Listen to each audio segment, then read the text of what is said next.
Olá, sejam todos muito bem-vindos à terceira edição do Brazilian Leather Webinar Series. Nossa temática especial de hoje é o segmento automotivo e a sustentabilidade. Eu sou Rogério Cunha, da Inteligência Comercial do Centro das Indústrias de Curtumes do Brasil, CICB, e estarei junto com vocês na moderação deste debate tão importante para o setor de couros. O Brazilian Leather Webinar Series é uma sequência de 3 seminários online organizados pelo CICB, com o apoio da National Wildlife Federation, a NWF, uma organização da sociedade civil que trabalha lado a lado com a indústria no desenvolvimento de parcerias para o avanço de soluções de mercado e políticas públicas para eliminar a perda de florestas tropicais ao redor do mundo. Hoje, portanto, é o encerramento desta série que compartilhou informações tão importantes que nos permitem projetar o trabalho do setor de couros no âmbito da moda, da indústria moveleira e como se verá hoje no segmento automotivo, que é tão importante. Aproximadamente 37% das exportações brasileiras de couros são destinadas ao revestimento de assentos e acessórios para veículos automotores, sendo este atualmente o segmento com maior representatividade nas nossas vendas ao mercado externo. Para o nosso encontro de agora, teremos 2 convidados, o Stephen Jeske, da GST Auto Leather, fornecedora global de componentes de couro para a indústria automotiva, e Kim Sena, gerente de sustentabilidade da JBS Couros. A primeira apresentação será feita por Stephen, que falará inglês. Teremos tradução simultânea, bastando que seja selecionada a opção no botão Interpretation, na barra inferior aqui do Zoom. Depois será a vez de Kim, que falará em português. Em seguida, teremos as perguntas da audiência, que terá os microfones desligados durante todo o webinar, sendo possível enviar questões pelo botão Q&A. Quem não tiver sua pergunta respondida no webinar, em função de tempo, poderá enviá-la posteriormente para o e-mail contato@cicb.org.br. Antes de chamar o Stephen para a sua apresentação, eu gostaria de fazer uma menção especial aos associados do CICB, que estão presentes no nosso webinar, também aos participantes do Programa de Certificação de Sustentabilidade do Couro Brasileiro, o CSCB, e aos integrantes do projeto Brazilian Leather, que é uma iniciativa conduzida pelo CICB e pela Apex Brasil para o crescimento das exportações de couro do país. Dito isso, apresento então, com mais detalhes, o nosso primeiro palestrante, o Stephen. Ele é responsável pelas atividades de marketing da GST Auto Leather. A empresa é líder no fornecimento de componentes de couro para a indústria automotiva e tem entre seus clientes as principais montadoras, como Audi, GM, Honda, Ford, Toyota, Porsche, Mercedes-Benz e BMW. Stephen, portanto, a palavra é sua. Thank you, Rogério. Hopefully everybody can hear me. Even though we have no idea who our next president will be, we have an extraordinarily beautiful day here in Michigan. It will be 70 degrees and sunny for the next 3 days, which this time of year in Michigan, we could very easily have 10 centimeters of snow. So a beautiful day here. So again, we're here, Rogério, thank you very much. And on behalf of GST, I appreciate the opportunity to be part of the CICB Auto Webinar Series.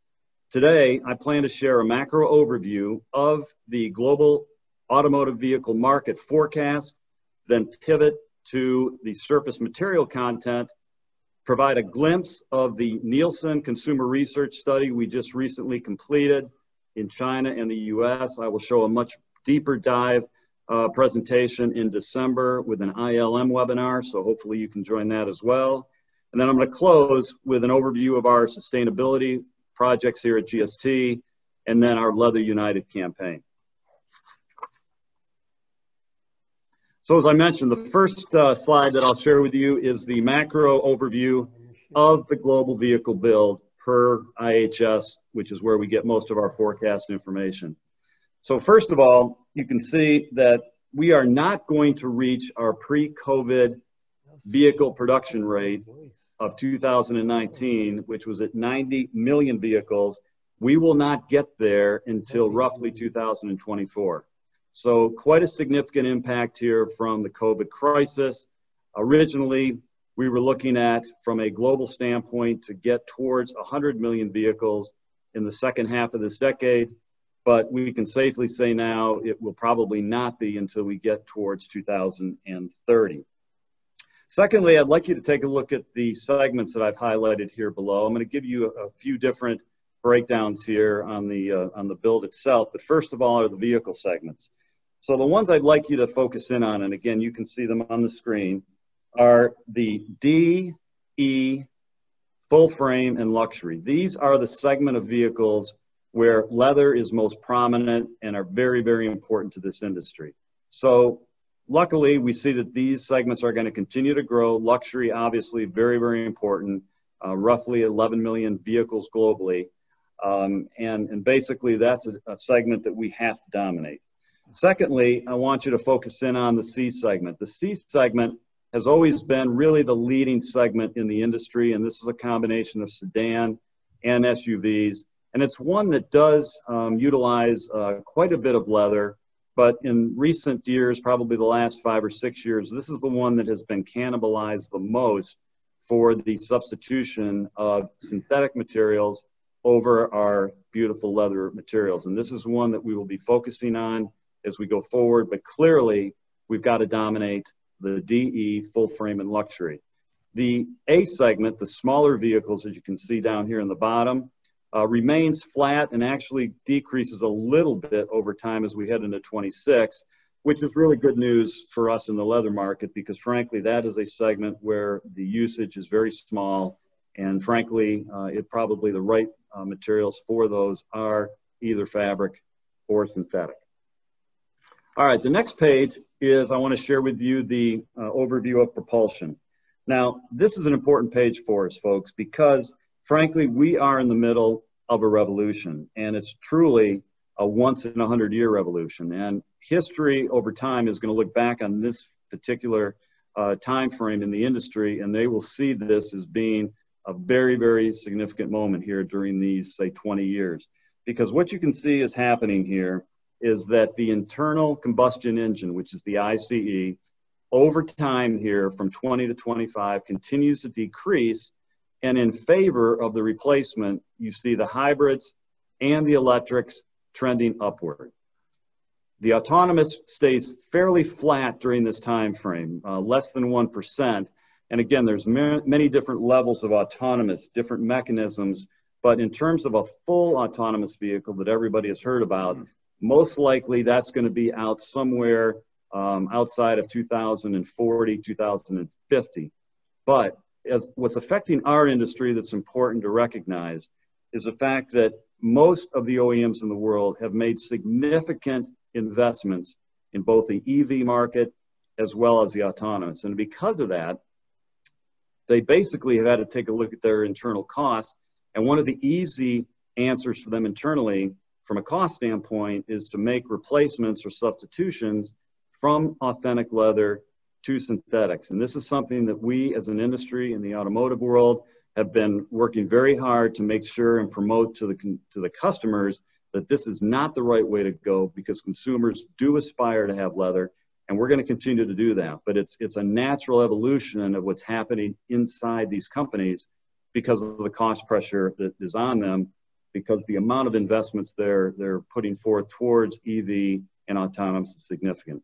And the final point that I'll make here in this page is the majority of the growth, at least in the next 20 years, will be in China and Europe. And China will be the leader probably from now until well past 2050.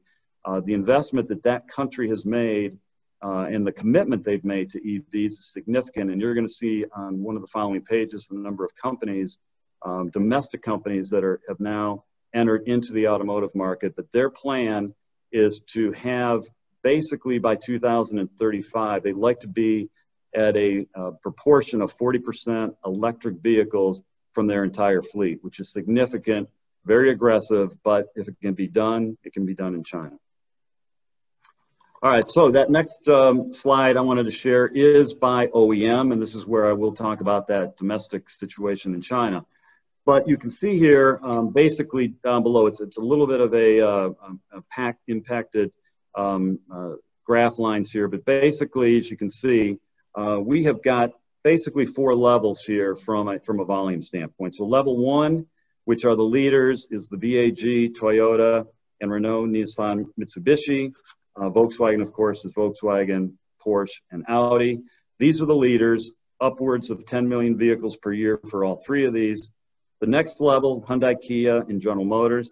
Hyundai, Kia, over the last 10, 15 years, has really elevated into this position, have gotten very global over the years and continued to grow. They've added a new luxury brand, Genesis, which is great news for us in the leather market, and a very progressive company, as you all know. Level 3 would be Ford, PSA, and FCA. Interesting here, as you all know, PSA and FCA will be merging into a new company called Stellantis. When they do come together, the combined volumes of PSA and FCA will put it up in that level 2 range. So a very, very important customer, and at least for GST, one that we're lucky enough to be a big part of. And then finally, level 4, and 2 companies that are super important in the industry, super important for leather, BMW and Daimler. Roughly 3 million vehicles per year, certainly the dominant players in the luxury market from a volume standpoint, and certainly important for us in the leather business. Then the other segment up on top. So if you look at this blue line up here, obviously the growth here is primarily because of the China volume, but I highlight here that as we are in this particular horizon, 74 domestic China OEMs. Many of those are NEV companies, new energy vehicle, that are banking on the commitment from the government that electric vehicles will become the largest share in that country. Whether these survive or not, but it's a significant commitment from these companies in China. And over time, we're going to see more and more of the volume shift from the international OEMs to the domestic OEMs. But again, it's going to be a slow move, but certainly they are gearing up to be the prominent players well into this century. And then the final page I have here regarding the segments is to look at it by region. And again, no surprise that the leading region as we move forward through the decade will be China. All of the regions obviously take a very steady 20% drop roughly in 2020 because of the COVID situation. But China will be a growth area. We all know that. But the mature markets can get back to their pre-COVID level. And you can see they'll kind of maintain their basic rate. North America does grow a little bit. Europe seems to flatten out. Korea, Japan flattens out. You can see a little bit of growth here with South America. To some degree also for the Middle East and Africa and Southeast Asia.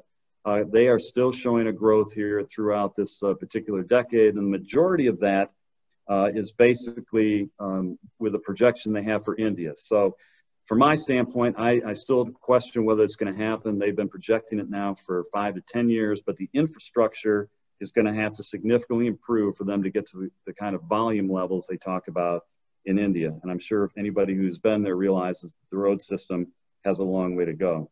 But basically, this is a view by region, and we are a global player. And frankly, to be a strong player in the automotive industry because of the fact that most of the major OEMs do have facilities around the world, you've got to be able to service them in a very close proximity. All right, so then as I mentioned, I'm going to pivot to the surface material market. Now this is it's the busy page, and we've basically broken out by revenue and by area, in this case, square feet. So I wanted to share with you, and I'll give you some thoughts as you study this. Again, it's a lot of information, and we may actually share this in my discussions with Bianca and Jessica. But basically, from a revenue standpoint, we are projecting this year for 2021, and this again is work we do internally with our global sales team, that the market that we are servicing, which is the seating and some of the interior components, will be roughly $5.5 billion US. Obviously taking a hit because of COVID. we do believe that it is roughly, there's another 10% on top of that, give or take, that is the steering wheel market and some of the other accessories. So probably directionally for a number to really be, even though we don't necessarily study that part of the market, it's safe to say that north of $6 billion US makes up the surface material market. And you can see how it splits here by fabric, by synthetic, which we all know that as PVC, PU, TPO, etc. Suede, this is artificial suede, and leather. And then you can see we've also broken it out by vehicle segment, entry, mid, and premium. And that's obviously important for us because, as we talked earlier, the premium segment is one that we have to dominate in. The mid segment is the one that's really up for grabs with all of the materials. And on the entry side, it's predominantly fabric and synthetic. And then on the square footage side, the same scenario, that basically we're saying now 4 billion square feet, gross square feet with us in the automotive industry globally, but we could probably raise that the ultimate market, including the steering wheel and accessories, would be north of 4.5 billion going forward. And this is 21, a snapshot of 2021. But for us as a company, this now has taken a lot of our attention because no longer are we just competing against other leather suppliers who are wonderful suppliers in our space, but we now have to keep a very close eye on the fabric world, the synthetic world, and the suede world, because frankly, that is where some of our market share has been cannibalized, and we've got to earn that back. And then finally, on the bottom, we have taken a shot here to share with you what the vehicle content is per country. And this would be anywhere from 5 square feet per vehicle up to 75 square feet per vehicle.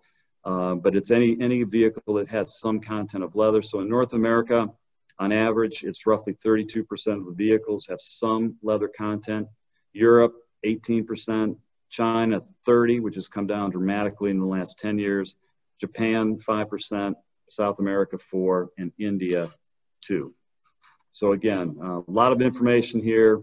Hopefully you've had a chance to absorb a little of it looking at it. But now in our business, in the past, we've always focused on the leather market being the one we had to really track and be on top of. But it has shifted now because of this move to synthetics, that we better understand what the entire real estate pie is. All right, I mentioned a snapshot here of what we did with Nielsen. So Nielsen, a very reputable research firm, recently completed a study for us this summer in China and the US. I'm going to just share with you a few pages here. As I mentioned to you, the detailed study will be shown in December, but these are some important pages that I wanted to share with you today. First of all, it was regarding the surface material preference of the consumers, and in this particular page, it was in China, 1,827 participants. You can see there, that'll be consistent throughout, that 69% of these individuals who were part of the study prefer leather, which is very, very significant. And the other segments that they were evaluating were joint, 18%, just to let you know, that's fabric and synthetic, 8% synthetic, 5% fabric. So in terms of preference, that is a major number and one that we're going to continue to share with our OEM customers for them to understand what the consumers are saying, both in China and the US. I will say to you, the US was slightly lower, but roughly around 53%, so still a significant number. Secondly, the attributes that the people acknowledged regarding their preference for leather, nothing really new to us here in the leather world. Soft and comfortable, 71%, better texture, more luxurious, 70%, easy to clean and maintenance. So this prevailed through the entire study, the focus on comfort and luxury, and it really is the mainstay of leather. It's why it's been so important to consumers for decades, and why they aspire to have the material in many different markets. Now, the next question that was this part of the survey, which was important that I wanted to share with you today, was to the participants that when they purchase their next car, to give an assessment of would they select leather to be the material for that next vehicle purchase. And you can see how it was broken out by their answers, either very likely, likely, neutral, not likely, or not likely at all. Significantly, you can see the 4 different quadrants here. And there were participants in the study either owned leather vehicles today, joint material, I mentioned that was synthetic and fabric, or the vehicles had fabric in it, or it had synthetic. What I want to highlight here, because it's obviously with somebody who owns a leather vehicle today, that the percentage of them that would want leather in their next vehicle, 92%, either very likely or likely, is intuitive. But it's interesting that the synthetic owners, 90% of the synthetic owners said that either it was very likely or likely they would have leather in their next vehicle purchase. Again, a significant number in line with their preference for leather, that we are going to continue to promote to our customer base, because you just have to listen to the consumer. All right, the next page, and this one's super interesting, is the question was to the owners, do they really know what the surface material is in their vehicle? 36% of the owners did not.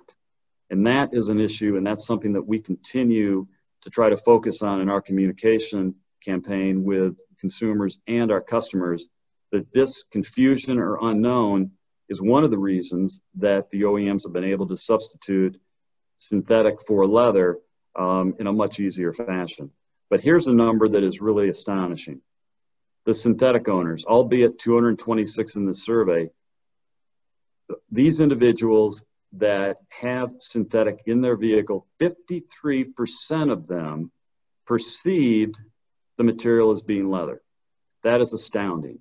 And that again just highlights the fact that there is such confusion out there, and to some degree a lot of deception in terms of when the consumer bought their vehicle, they really did not understand what the material was. So again, a stunning number, and one that we're going to continue to promote. The next page from the study talked about the dealer experience. And basically it talked about that if the owner discovered, the synthetic owner discovered that their material was not synthetic, was not leather, it was synthetic, and you already saw the fact that there was such confusion of what it was, that basically the question was, would they accept that situation or not? So here are the responses. 4% said they were absolutely not accepted at all. 28% said they would not accept that situation. 44% said they would have to accept. They don't like it, but they would have to accept it. And then here, 15% would accept it, 9% didn't care. But this is still a significant situation of the consumers that said they would not be happy if in fact they found out that that material was not leather. And then a very important question then was, in your next vehicle purchase decision, what would you do in terms of going back to that brand where you did not get the proper description of the material? 9% said they would go to another brand. 65% said they would consider other brands. This is a major issue for the OEMs, and they can't afford to lose 1% of market share of people going to a different brand. So again, the disclosure has to be more pure, because there is definitely discontent, as you can see here, in that particular purchase retail event when they deal with the actual dealer itself at a retail site. They may get information, albeit not very clear, on the internet, on a brochure, from friends, but when they're at that point of actually purchasing the vehicle, that's where this discontent occurred once they found out that it was not leather. All right, so now I'm going to pivot over to GST for a second. For us, obviously, sustainability is a very, very big part of our vision. And you can see here that basically for us, we call it the FTH Circular Commitment, Farm to Hide. So we're looking at the entire supply chain, product chain, and putting focus with our abattoir supply partners on animal care, traceability, really trying to dig back and make sure we can get a better clarity on that for our customers. And then, of course, sustainability prevails throughout that entire chain. But internally, we're doing some tremendous work on advanced product developments now to make it much more clear with the help of our supply partners around the world, both on a hide standpoint and a chemical side, and certainly internally with our own conservation. So again, our FTH circular commitment. And then a little bit deeper here, and really no surprise, is basically if you split that product chain, the upfront side, we are definitely working with our abattoir partners on the carbon footprint, animal welfare, and traceability points to get better clarity and to improve the situation. And this is not unique to the automotive sector. We realize that it's happening across the board with all leather markets, but certainly we're seeing the need for it in automotive. We actually have got an LCA in process right now that we're very excited about, that will finish here in the first part of 2021 and move on to other regions for us to continue that. So again, it's a commitment we've made to this process. And then obviously when the product reaches our end of the business, which is the tanning, retanning, finishing, and cutting, we continue with a carbon footprint focus, but also a tremendous focus on our resource conservation, product, energy, water, waste. And we've got many programs that are in place to handle our current business, our current facilities, and as I mentioned to you, really working on some advanced products that are going to revolutionize the business from a product and sustainability standpoint. So very, very excited. Now, the next page, and this is one that I'm going to spend a little bit of time on because we're very passionate about it. It's an initiative that we have really started amongst our peers as well as the leather industry as a whole, and we focused with the associations around the world, including CICB. We have termed it Leather United because, frankly, no news to anybody, I think, on this webinar. The leather share in the automotive industry has gone down significantly in the last 5 to 7 years in favor of synthetic alternatives. And frankly, we've got to address that. We've got to address it in a two-front scenario, and that's what we're going to focus on with this effort. So we have already had one phone call with several members, association members, and obviously we've got our circle here of groups that we feel are the ones that we're going to focus on. We're going to bring in some of our colleagues from our competitors as well, because basically we feel there has to be a need for the industry to garnish and come up with one plan, a very strong plan that we can take back in some sort of a very focused PR campaign to consumers as well as to our automotive customers. But primarily, we want to get a message out to the consumer base regarding leather. And what we've run up against here in the automotive world is that basically at the front end, and we all know what's happening with NGO feedback, is that the carbon footprint has become much more important in terms of their expectation. The CSR story, greenhouse gas, lately with the COVID situation, antimicrobial, deforestation, which again, certainly in South America and Brazil is a very strong issue. And then of course, animal welfare and traceability. And this is why we have to work closely now with our abattoir partners, with the beef industry, because it's such a big part of getting the proper story together. And again, I'll come down to the action plan in a second. But also we have the issue at the back end, and we've talked about it here on a few of the pages, and that is that the brand name and labeling strategy is something we have to address. There has to be some regulation done to deal with this because it is an issue for us, and I'll share that on my next slide. We believe strongly that there needs to be full disclosure of the surface material description. The consumer deserves to know that. When they are purchasing an article like a vehicle at that price level, they need to understand what material they're getting, especially if there's an aspiration, an expectation, or just an assumption that it is a leather product in their vehicle. Because basically over the last 20 years, up until say 2014-15, the consumer had two choices. It was fabric or leather, because there was no synthetic alternative that would meet the stringent automotive requirements. So basically, as that product line has improved over the years, here in the last 5 or 7 years, the fact that the OEMs have been able to substitute that material in the vehicle without properly disclosing it, most of the consumers don't understand that. We just, again, want to bring that to light and just basically make them aware. be transparent.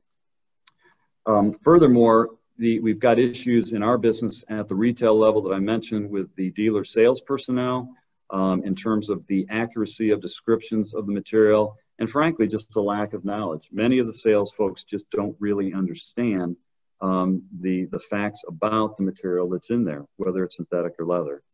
And that has led to the consumer confusion. You saw that on the previous pages. It prevailed in the US, just like I showed you with China, but it's real, and it's something we've got to try to at least bring to light with our customers, but most importantly to the consumers. And finally, I mentioned to you that we think that there's a profit opportunity that the OEMs are missing by at least not offering leather. Let the customer know, let them make the decision. It's not a plastic material, and it's really their choice.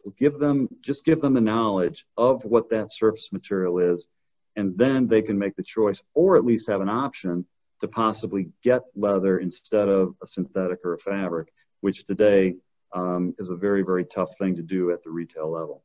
So what we're suggesting is we'd like to get the groups together and really kind of harness a strategy and an action plan that we're saying, first of all, educate the customer and the consumers with data on the front end expectations. We believe very strongly there needs to be a fact-based portfolio put together in these issues so everybody in the industry can have the same story for these issues. We believe a third party has got to conduct this, but something that the industry can use in a database that we all can rely on and tell a proper, educated story back to consumer and customers.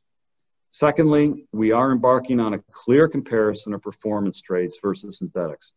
We think it's important. Again, there's nothing out there definitive from a third party. It needs to be part of this study that we're talking about here on the left. Finally, we must continue to promote the leather quality socially. Most of the associations and companies are doing a great job trying to get that done, but we have to go beyond that. But continue to promote the sustainability benefits, the beauty of leather, the real facts of leather, etc., need to continue. We also think there has to be some pressure on local governments regarding the regulations of leather labeling. South America has done a great job. Europe is getting much better. I think we all know Italy made a tremendous stride here in the summer. But in the US and China, there is really not much regulation regarding labeling in terms of the ability to use that word in the labeling of a product, and we think that has to take place. So we're going to promote that and see if we can't get some regional information and regional buy-in to that theory.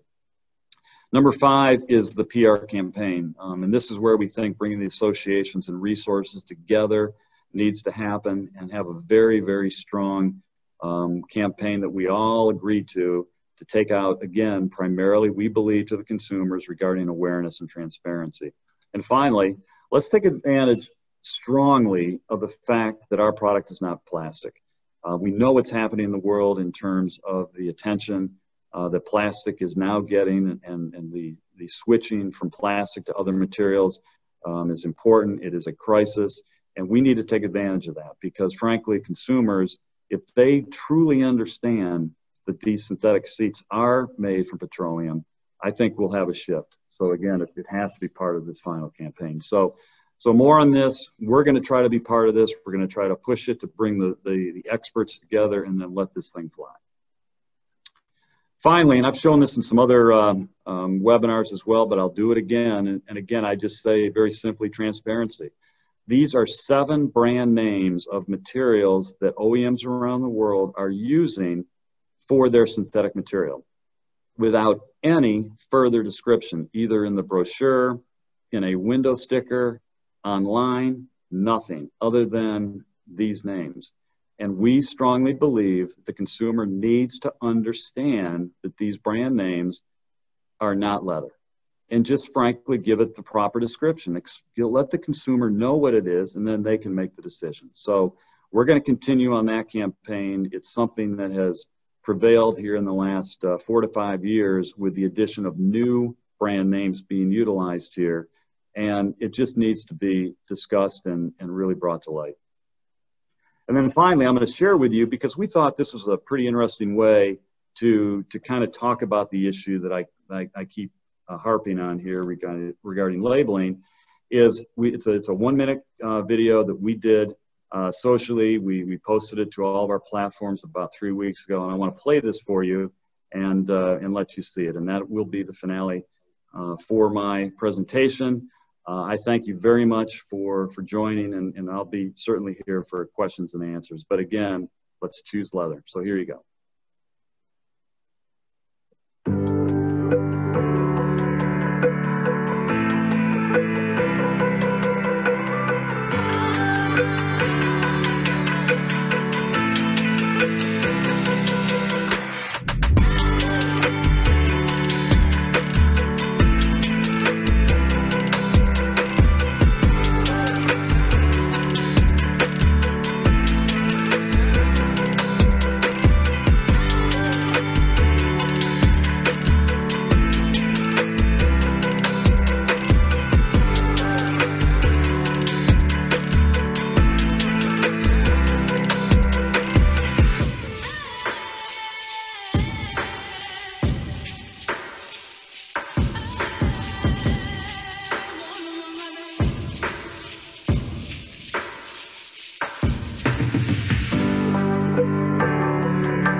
So that concludes my presentation. And again, just let's let the consumers make the choice. So Rogério, I'm going to turn it back over to you. I'm going to stop sharing. Excelente, Stephen. Obrigado por compartilhar conosco esses dados tão importantes sobre um dos segmentos que dá sustentação ao trabalho da indústria curtidora, que é o setor automotivo. A gente tem observado ano a ano um crescimento da participação deste mercado na compra de couro, não só no Brasil, como também no mundo. Atualmente, cerca de 20% do couro produzido no mundo é destinado ao setor automotivo. Isso reforça o valor desse segmento em um momento como este, em que podemos ter acesso a conteúdos atuais e tendências para esse direcionamento comercial. Nosso segundo convidado é o Kim Sena. Ele atua como gerente de sustentabilidade na JBS Couros, trabalhando em soluções ecoeficientes para a indústria coureira, desde a otimização de processos até a avaliação de mecanismos para a minimização do uso de recursos naturais. Kim foi um dos responsáveis pela criação do Kind Leather e da plataforma de rastreabilidade JBS 360. Kim, você pode dar início à sua apresentação. Bom dia, Rogério. Obrigado. Deixa eu compartilhar aqui minha tela.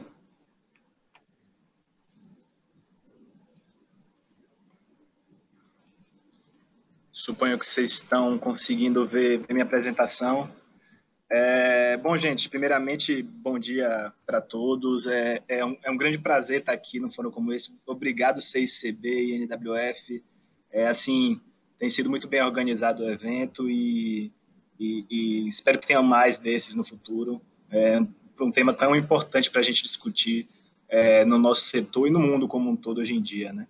E obrigado, Stephen, também, muito legal, muitos insights importantes de sua apresentação. Fico curioso para ver esse estudo da Nielsen e um pouco mais das informações compartilhadas. Tem muita coisa ali que realmente precisa ser discutida e ser transparente no que diz respeito à informação que é passada para o consumidor nesse setor, né? Gente, eu vou trazer dois principais temas aqui para a gente discutir hoje. É quase que uma sequência do fechamento do Stephen, que é o tema de transparência, né? E a relevância dele para o couro e para a indústria como um todo de materiais, e depois a avaliação de ciclo de vida dos materiais e como a relevância que isso tem tomado para as cadeias de suprimento globais, né? Começando pela transparência, gente, e assim, por transparência, é importante a gente sempre olhar ela não só com o viés de rastreabilidade, né, de você realmente conseguir trazer tudo para o início da cadeia e ter essa informação, mas naquele sentido de deixar de ter uma cadeia de produção que, historicamente, isso não é do couro, isso é para todas as cadeias de produção do mundo industrial, né? Que historicamente eram grandes fortalezas, eram fechadas, o que acontecia lá dentro, eu só sabia quem estava lá dentro, para cadeias que são grandes estufas de vidro, né? Abertas, transparentes. Então, isso que definitivamente é o que é importante discutir aqui, importante ficar claro, que a gente precisa avançar.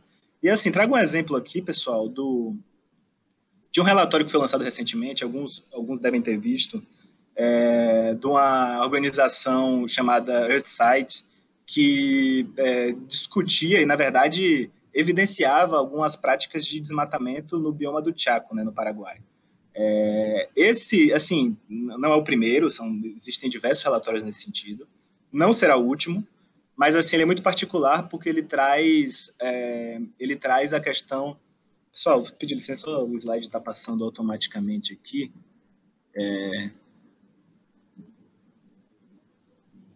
Voltei. Espero que vocês estejam vendo novamente. Deixa eu dividir a tela. Desculpa, retornei. Então, assim, ele foi focado na indústria automobilística, né? A gente está no mundo hoje que a gente tem informação por satélite gratuita e disponível para todos a todo momento. E esse tipo de abordagem se torna cada vez mais comum. Algumas instituições são financiadas para agir dessa forma. Isso vai se tornar cada vez mais frequente. O contato que a gente tem com a sociedade civil organizada mostra que isso não vai parar, porque expor as marcas é a principal forma de fazer barulho, de gerar impacto e de fazer as mudanças que elas esperam que aconteçam, né, essas instituições. Então, isso só vai se tornar cada vez mais frequente. E isso provoca as marcas, e isso para todos os setores, mas inclusive automotivo, a buscarem relações que elas deixam de ser puramente transacionais, uma relação de compra e venda, e que, diga-se de passagem, ela pode acontecer com o plástico, por exemplo, com o material sintético, porque é um material tão comoditizado que ele pode encontrar o material idêntico e pedir o fornecedor para o outro, mas para o couro, essas relações elas precisam ser relações de confiança. Então, elas precisam ser relações pela exposição que o couro tem ao tema de desmatamento, bem-estar animal e outros temas que nós sabemos, né, que estão em voga hoje em dia. As relações elas se tornam cada vez mais relações de confiança, de estabelecimento de parceria entre cadeias de suprimento e de transparência, né? De novo, de a montadora ter a segurança de que ela não vai ter, principal, por valor, propósito ou por medo de exposição, e aqui não é isso que vem ao caso, mas ela vai buscar transparência, ela vai buscar ter rastreabilidade total da cadeia e conseguir colocar a cabeça no travesseiro tranquilamente, sabendo que não vai ter um problema no dia seguinte, acusando ela de estar associada a desmatamento, né? Ou alguma prática que compromete a saúde dos animais e o bem-estar deles. E aí, trazendo um pouco da nossa abordagem, assim, nós da JBS Couros, a gente, desde 2009, quando veio o compromisso público da pecuária e os grandes frigoríficos assinaram acordo, juntamente ao Greenpeace naquele momento, para respeitar algumas práticas, como não comprar animais de áreas desmatadas, não comprar animais de terras indígenas. Muitos desses conceitos já estamos todos familiarizados, mas assim, isso já existia, isso já acontecia, mas aí voltando para a questão da transparência, né? E não só rastreabilidade. JBS 360, o que nós fizemos foi pegar uma informação que já era uma prática, uma lei aqui dentro, já era auditada, já era controlada. O que nós fizemos foi torná-la pública. Então, colocar a janela de vidro, né, para o nosso processo. E assim, nós ficamos, eu não sei se surpresa é a palavra correta, mas extremamente felizes por ver o feedback de nossos clientes nesse sentido, né? Inclusive, as portas que nos abriram, porque isso dá uma segurança que nós aqui não conseguimos mensurar, pro cliente de saber, cara, eu consigo rastrear através de um carimbo físico aqui no couro, auditado, consigo rastrear meu couro até o grupo de fazendas, né, que forneceram aqueles animais. E eu consigo ter certeza de que não estava associado ao desmatamento. Então, isso é uma abordagem nossa, naturalmente existem outras aí no mercado, mas queria dividir realmente o feedback positivo que a gente teve por abrir nossas portas, né? Deixar mais transparente o nosso processo. E aí, somando a isso, veio Juntos pela Amazônia. Esse foi um programa desse ano, um grande anúncio que a JBS fez, um plano, na verdade, de anos, para realmente ser a principal iniciativa de uma empresa privada para a preservação do bioma amazônico. E assim, ele é dividido em 4 pilares estratégicos, que passam por conservação da floresta e restauração dela, desenvolvimento socioeconômico das comunidades que vivem lá, são muitas pessoas que vivem no bioma amazônico e na Amazônia Legal, e merecem, precisam, né, se desenvolver socioeconomicamente de uma forma sustentável, sem desrespeitar o bioma, e o desenvolvimento científico e tecnológico, né, para que até os produtores consigam, com a maior produtividade para uma mesma área, eles consigam gerar a mesma receita, ter o mesmo lucro, garantir o sustento das famílias deles, sem precisar desmatar, né? E esse programa passa um pouco por tudo disso. A gente não vai ter tempo aqui para explorar um pouco mais, mas está disponível na internet e fica à disposição para dúvidas posteriormente. Mas aqui, o mais importante para o nosso tema é a sustentabilidade da cadeia de valor, né? Ele propõe algumas soluções ímpares, né, únicas, em como controlar a cadeia para além do fornecedor direto, né? Porque controlar quem está vendendo o animal direto para o frigorífico é algo que a JBS já faz, entre outras empresas já fazem muito bem há muito tempo. Mas o que é difícil, e aí nós conhecemos o sistema de pecuária nacional e sabemos dessa problemática, é conseguir entender o que acontece com aquele animal antes do último pecuarista, né? É um sistema que tem diferentes criadores ao longo da vida do animal, e o que a gente precisa para, de fato, controlar o que é um problema no Brasil, que é o tema do desmatamento.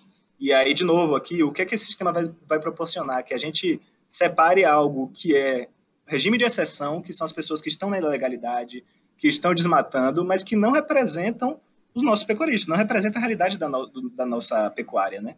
Muita gente, grande maioria, fazendo de forma sustentável, mas poucos agindo na ilegalidade e manchando a imagem de toda uma nação, né? Então, o objetivo de você obter rastreabilidade e transparência para elos atrás na cadeia é você conseguir separar o joio do trigo, quem está fazendo certo de quem está fazendo errado, e expurgar aqueles que estão fazendo errado da sua cadeia de suprimentos. Então, assim, esse breve esquema aqui é para mostrar que a JBS, por meio da plataforma verde que ela propôs no Junto pela Amazônia, ela irá se comprometer até 2025 em controlar os fornecedores de nossos fornecedores. Então, os nossos fornecedores vão se cadastrar na plataforma blockchain, que nós não consultaremos os fornecedores deles, mas teremos um sistema de validação automática conforme todas as regras que nós já aplicamos para os nossos fornecedores diretos, seja controle via satélite, para garantir que não haja desmatamento, e todas as garantias que checam lista do IBAMA e lista de trabalhos análogos à escravidão, mas para garantir que esses fornecedores não façam parte da nossa cadeia, os fornecedores dos nossos fornecedores. E assim dando um passo muito importante na garantia da perpetuidade do nosso bioma amazônico, que é algo tão rico e biodiverso, né? E assim, falo isso com segurança de que é algo que nos deixa muito orgulhosos aqui no grupo, mas assim, que vai ser algo que vai mudar muito como funciona a pecuária nacional, tenho certeza disso. E assim, só para fechar aqui, gente, esse tema de rastreabilidade, vocês veem, né, ele está avançando muito rapidamente, ele é um tema quente, e tudo passa pela transparência, tudo passa, não adianta você ter rastreabilidade, mas não fazer o cliente se sentir seguro. Acho que essa era a principal mensagem, e também dividir um pouco dos nossos avanços. E aí eu passo para o segundo tema aqui, gente, que eu gostaria de até ter um pouco mais de tempo para explorar, que é a avaliação do ciclo de vida de materiais, né? Assim, a grande pergunta para um montador hoje, lógico, além de todas as outras de custo, de lucro, de margem, de receita, qual o impacto ambiental causado pelos componentes do meu carro. Eles são cobrados hoje pelos clientes. Os clientes querem um carro mais sustentável, isso é claro, isso é óbvio. O Stephen divulgou alguns dados muito interessantes aqui que nos ajudam a ter ainda mais certeza disso, que já está evidente no mundo inteiro, especialmente o sinal mais claro que a grande guinada dos veículos elétricos não há, né? Mas para responder essa pergunta não é fácil. Assim, vocês estão vendo aqui um slide que é complexo, é confuso, mas porque a cadeia é complexa e confusa.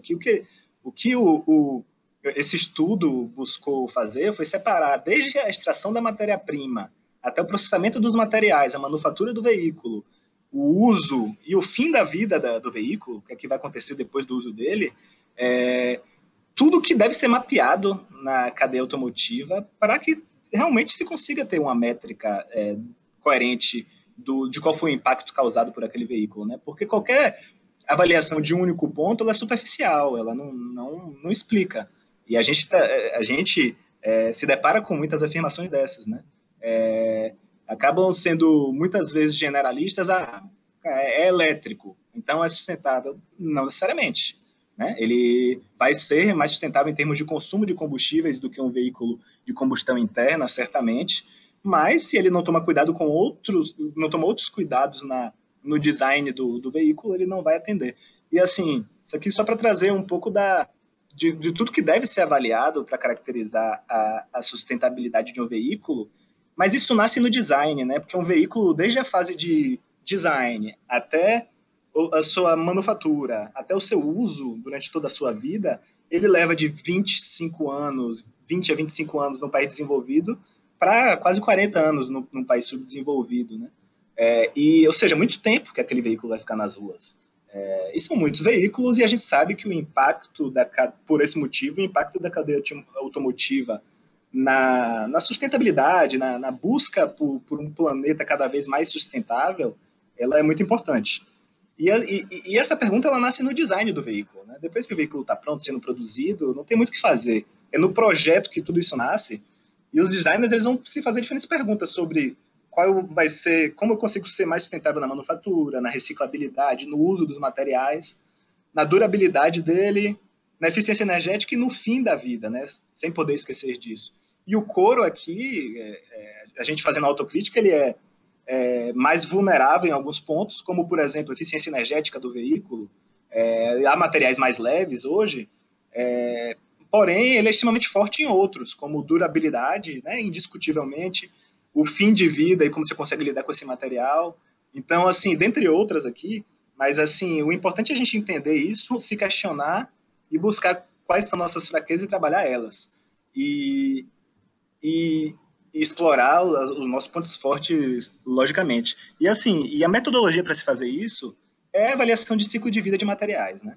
Ou ACV, mais conhecido como ACV, mas muitas vezes chamada de LCA, que nada mais é do que a sigla em inglês de avaliação do ciclo de vida, que é uma avaliação que busca, e aqui tem um exemplo que da pegada de carbono da cadeia de produção de ácido lático. Então, aqui ele está olhando só para uma categoria de impacto ambiental, que é a pegada de carbono, porque naturalmente existem várias outras, né? Como o consumo de água, eutrofização, né? Que nada mais é que como que você vai aumentar a matéria orgânica em uma água, em um curso de água e, consequentemente, possivelmente acabar com o oxigênio nela e acabar com toda a vida que está lá. Então, existem diversas categorias de impacto que não são só o potencial de aquecimento global, mas, naturalmente, o potencial de aquecimento global é talvez a mais famosa. E, assim, só para vocês... um exemplo aqui, né, do ACV, do ácido lático, assim... ele vai avaliar a cadeia inteira, desde a coleta da matéria-prima, da cana-de-açúcar, ou seja, quanto que a cana-de-açúcar absorveu de CO2 lá atrás, durante o seu crescimento, ou seja, bônus, ponto positivo, até o quanto de combustível que foi usado para colher, para processar, quanto de CO2 foi gerado em toda a indústria e outras matérias-primas. Então, assim, é avaliar toda a cadeia. É uma avaliação muito complexa, muito difícil, mas é a única que pode, de fato, traduzir a sustentabilidade de um material, né? Porque ela é holística, né? Ela é abrangente, ela olha o todo. E essa é a discussão. Aqui é um exemplo do ACV de um caminhão da Volvo, né? Tem algumas montadoras, elas estão bem avançadas nessa discussão. A Volvo não é a única, tem outras. Isso aqui é só um exemplo.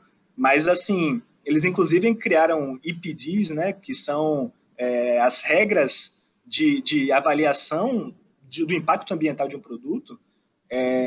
E um número importante é que isso aqui é um caminhão, tá?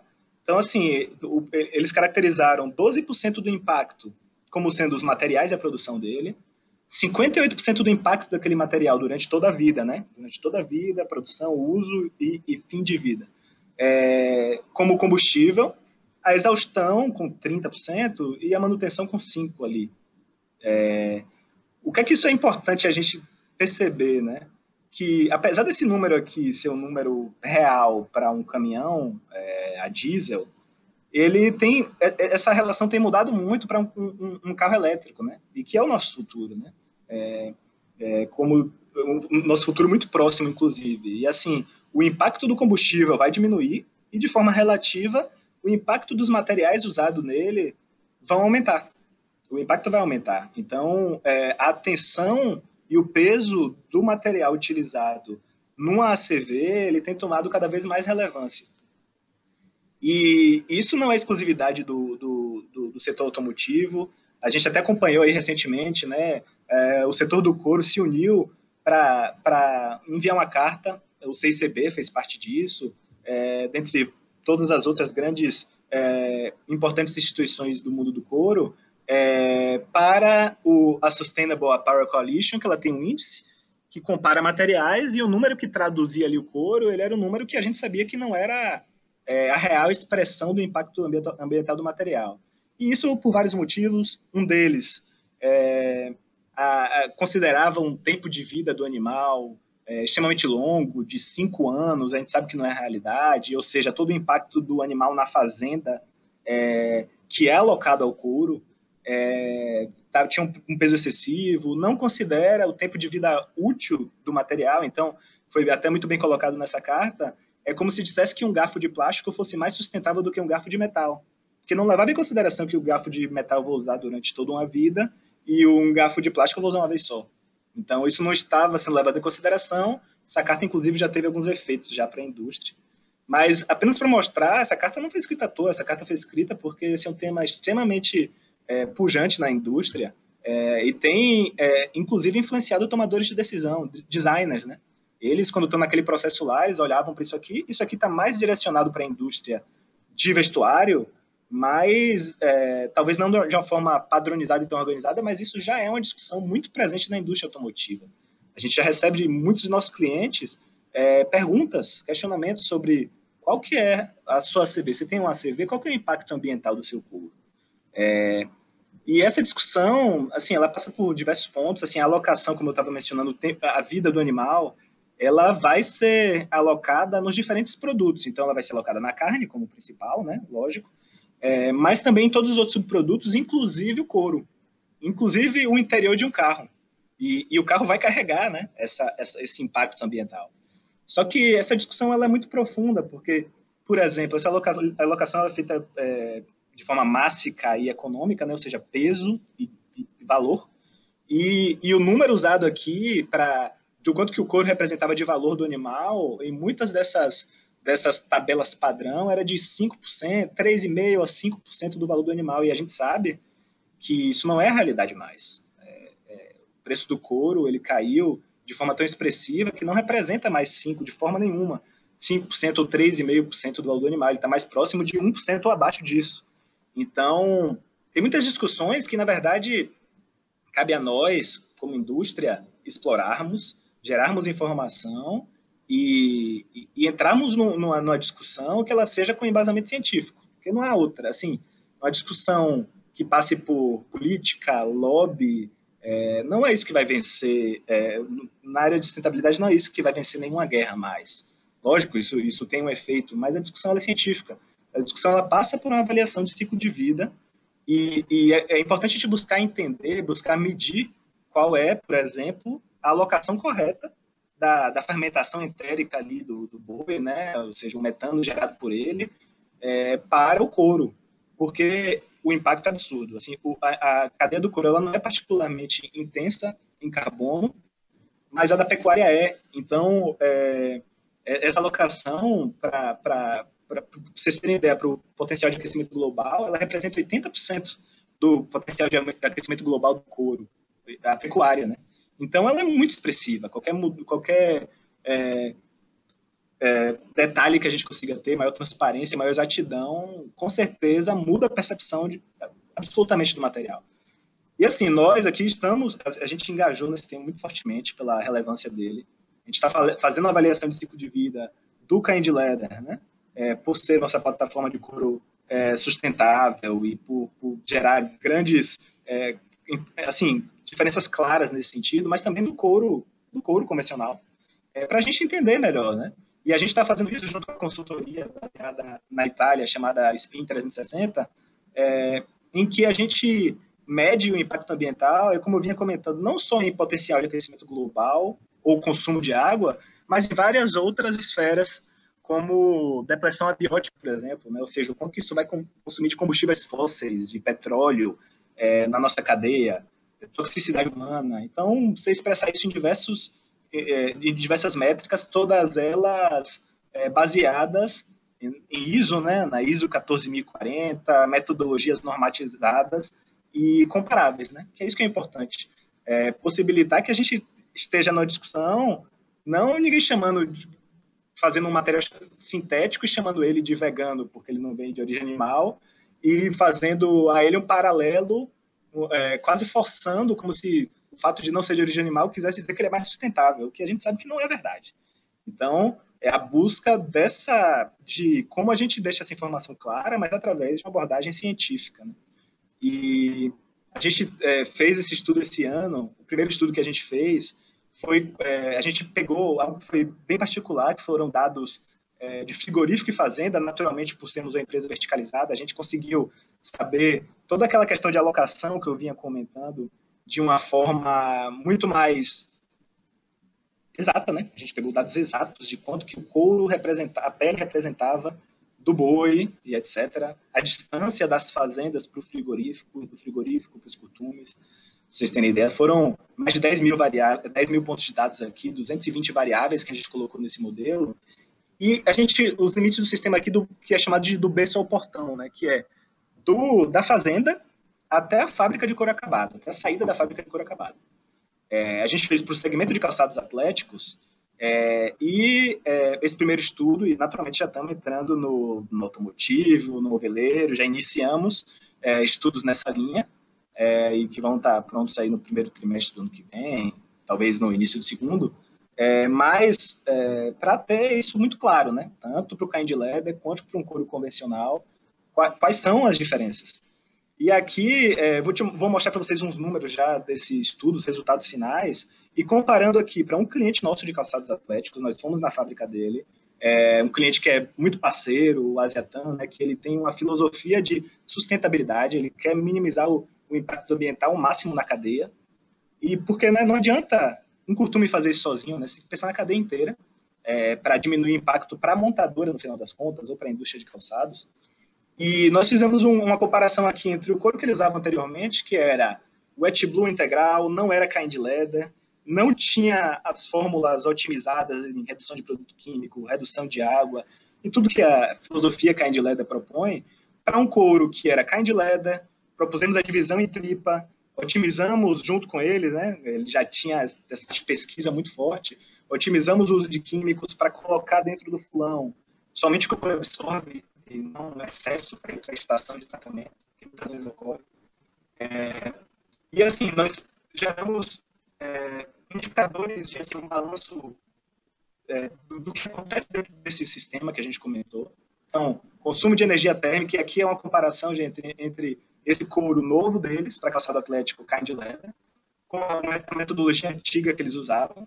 Então, as diferenças, né? Aqui a gente está colocando só a diferença relativa, mas as diferenças entre os impactos gerados, que são, como vocês podem ver, bem expressivas, mas também aqui nos indicadores de impacto ambiental, que são aqui, de novo, né, modelos matemáticos feitos para calcular com base em toda aquela base de dados, de fato, qual é o potencial de aquecimento, a redução do potencial de aquecimento global expressa em quilogramas de CO2 por metro quadrado de couro, ou o uso de água expressa em litros por metro quadrado de couro, de novo, ao longo de toda a cadeia.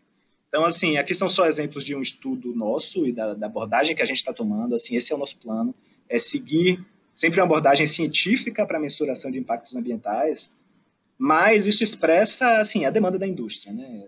Diversos clientes já batem nossa porta hoje, como deve bater na porta de muitos de vocês, nossos colegas, solicitando a mesma informação, que é entender mais e medir mesmo qual é o impacto ambiental de sua cadeia. E é isso, gente. Espero, assim, são um tempo breve, mas assim, espero ter deixado que para a gente é muito claro que são dois, como nossa empresa, são os dois principais temas de sustentabilidade que batem em nossa porta. Não, os demais não são menos importantes, pelo contrário, tem alguns outros muito fortes, como bem-estar animal, é um tema que é extremamente explorado, mas espero ter compartilhado algumas informações interessantes sobre como a gente aborda, como a gente busca entender mais e como que a gente busca defender o couro através da ciência, né? Então, usar ela para realmente trazer transparência e trazer clareza sobre qual é o real impacto ambiental do couro, porque o preconceito, a generalização é sempre um recurso do ignorante, né? É muito fácil dizer, aquele é vegano e aquele é mais sustentável. O nosso desafio aqui é como tornar essa discussão uma discussão científica, uma discussão clara e na mesma base para todos. Está muito em linha com como o Stephen finalizou a apresentação dele. A gente precisa tanto dar informação clara para os consumidores, mas também a gente precisa fazer comparações no mesmo nível, né? Comparações justas. E é isso, pessoal. Agradeço de novo o CICB, NWF, e foi Muito obrigado, Kim. Informações sempre muito importantes. A JBS Couros é uma grande parceira do CICB e de toda a indústria brasileira de couros, trazendo ao mercado inovações sempre que inspiram profissionais, empresas e toda a sociedade, né? É uma grande satisfação poder ter contato com o pensamento, as novidades e as projeções da JBS Couros nesse seminário. Temos agora, então, a oportunidade de fazer perguntas aos nossos palestrantes, né? Enquanto a gente recebe as perguntas da audiência, eu quero iniciar com um questionamento para o Stephen. A percepção do cliente final, o usuário dos automóveis, sempre foi importante e agora, mais do que nunca, vem se tornando uma condição altamente obrigatória nas definições de materiais e componentes dos produtos, inclusive dos veículos. A sua apresentação mostrou algumas informações sobre isso. Além de explorar mais esse assunto, gostaria que você abordasse essa questão analisando a situação atual da forma como a GST está percebendo essa mudança nas exigências dos consumidores de automóveis em relação às questões ambientais após a situação da pandemia. Essas informações seriam relacionadas aos materiais que compõem o veículo que está adquirindo, como a rastreabilidade, os impactos ambientais, a questão do desmatamento, a pegada de carbono, transparência e o bem-estar animal. Então, por favor, Stephen, se puder explorar um pouco mais essa questão, a gente agradece. We do not really see any significant impact change post COVID or pandemic scenario as relates to synthetic versus leather. This has been, as I mentioned, been going on for a few years now in terms of the shift from leather to synthetics, and as I said in my presentation, the biggest issue here is the description, confirmation, and frankly, I think the material, those particular materials, the companies that are producing synthetics and fabrics have done a wonderful job From an innovation standpoint, they all have tremendous qualities, but they're not leather. And so from a labeling standpoint, none of these should have a leather tag at the end or front. And secondly, again, just describe exactly what they are and let the consumer make the decision. We know how strong of a following we have with natural leather, that people, again, from even the latest research here that was done this summer, do in terms of their preference is significant. So again, it really is a campaign of ours is to just be open, let the consumer understand what the material is, and let them make the decision.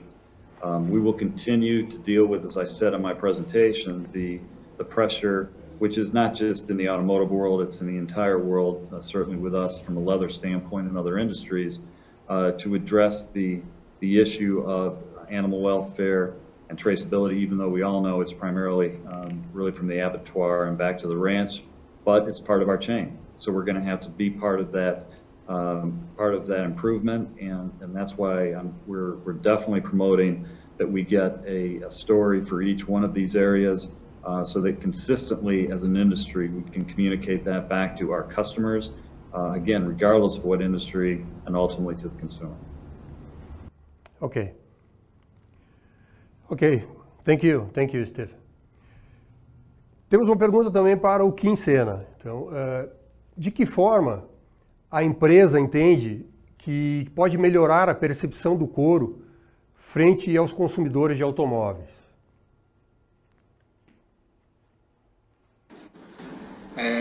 Obrigado pela pergunta. Assim, eu compartilho muito da visão colocada pelo Stephen aqui na apresentação dele. A empresa compartilha muito dessa visão, que é da gente realmente ter as informações mais claras para eles, né? Então, assim, tanto conseguir evidenciar com dados, mas também conseguir, através de estudos, como o Stephen compartilhou, sobre a percepção do consumidor final, e como que o valor do couro que ele entende.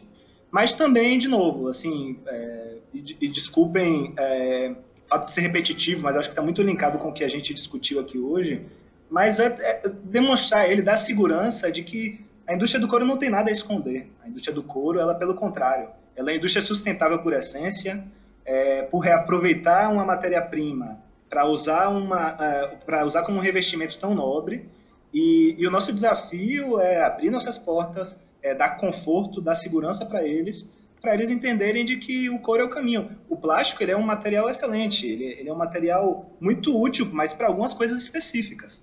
Um computador não poderia ser de couro, um copo não poderia ser de couro, mas um revestimento, aí o couro brilha. O couro é um material resistente, é um material que vai durar por muitos anos, então a gente deixar muito claro, de uma forma numérica e transparente, o quão sustentável é usar esse material. Ótimo. Obrigado, Kim. Eu vou fazer uma pergunta da audiência para o Stephen. Como a indústria automotiva atual pode ser sensibilizada sobre o valor do couro, considerando que a sustentabilidade tem um aspecto intangível sobre o custo do material? Yes, it was. Generally, I think I get it. Okay. Well, that's why, again, similar to what Kim said, and I mentioned in my presentation, we really need to get a concentrated reply to these various sustainable points that have come up here with our customers, so that we're very unified in our response to this as it relates to leather. We have, as Kim said, we have a very, very sustainable product, and that's what we continue to talk about in comparison to the alternative, which is frankly plastic, and that's primarily PVC or PU. So we need to stay strong on that and promote the qualities of leather from a sustainability standpoint, and the fact that if you look at the automotive, in our case, the automotive companies around the world, very, very substantial efforts in meeting those needs and expectations. So again, regarding the fact that the consumers, as we've seen with research, do aspire to have leather in certain segments of the vehicle. And as I've said on this presentation and many times before, there are three options out there today, and we don't see any change in the foreseeable future. There's going to be leather, there's going to be synthetic, and there's going to be fabrics. They all have their qualities. Let's define what those are, be very transparent to the customers, and let them make the decision. And for us, we will continue to promote the qualities of the leather so that we make sure that the customer and the consumer understand the sustainability attributes as well as just the pure product attributes. We've got such a unique product. Every hide, every product made, it's really a personalized story, one by one. Every hide's different, every hide's unique, and we can really promote that, I think, as being very positive for our industry.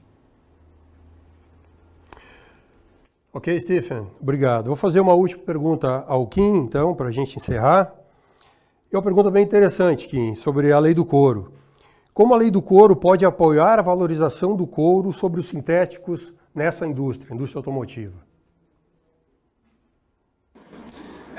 Aqui eu vou dar uma opinião, assim, ao meu ponto de vista, assim, eu acredito que a lei do couro, ela é muito importante por uma questão de clareza e transparência para o consumidor. Então, ele precisa ter a segurança de que o que ele está comprando, que tem lá o nome couro, seja couro.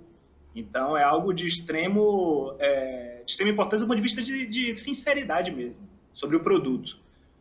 Porém, por outro lado, eu vejo assim, o couro, ele é um material invejado, né? Então, assim, o couro, podemos fazer uma analogia aqui, é como a Gillette nesse sentido, né? Então, lâmina de barbear, a Gillette está ali, a Gillette ela é copiada e ela, em muitos sentidos, ela gosta disso, porque ela é copiada por um motivo, porque é um material bom, é um material invejado ou desejado. E eu entendo que a gente tem que só tomar o cuidado de que muitas vezes é uma abordagem muito importante que a gente defender a transparência da informação, mas, por outro lado, a gente tem que ter o cuidado de não usar apenas uma abordagem reativa ou defensiva, que couro é só isso e ponto, e ponto final. É isso somado ao fato de trazer as facetas positivas dele. Então, assim, ele é copiado por um motivo e continue copiando, gente. Queiram copiar, mas vocês nunca vão se igualar, né? Nunca vão se igualar, nunca vão ser o couro. O plástico nunca será couro. E eu acho que esse é o nosso desafio, é como que a gente usa essa abordagem de usar a lei do couro para que ela seja um sinônimo de o consumidor saiba o que você está comprando, não seja enganado. É nossa aliada nesse sentido, somado ao fato da gente conseguir trazer o mínimo de subjetividade e o máximo de exatidão para o que é, de fato, a sustentabilidade do material couro. Tá certo. Perfeito, é isso aí. Ninguém quer ser enganado e o consumidor está sempre certo. Gente, quero agradecer aos nossos participantes, ao Stephen, ao Kim. E a gente está chegando ao final do Brazilian Leather Webinar Series. Esse foi um projeto incrível do segundo semestre de 2020 que o CICB realizou com o apoio da National Wildlife Federation, a NWF. Então eu gostaria de agradecer imensamente a NWF pela parceria, tendo a certeza de que compartilhamos com públicos muito especiais informações que irão nos dar suporte em escolhas mais sustentáveis, com um olhar muito preciso para o meio ambiente, as pessoas e a economia. Um agradecimento especial ao Simon Hall, ao Maurício Bauer, ao Rafael Andrade e a toda a equipe da NWF. Obrigado a todos pela audiência. A gravação desse webinar estará em breve no site do Brazilian Leather Webinar Series. E fiquem ligados em nossas mídias, pois nas próximas semanas lançaremos as informações sobre um outro grande evento que une conhecimento, inovação e exemplos positivos. É o Fórum CSCB de Sustentabilidade 2020, que esse ano acontecerá no início de dezembro. Até lá! Obrigado a todos!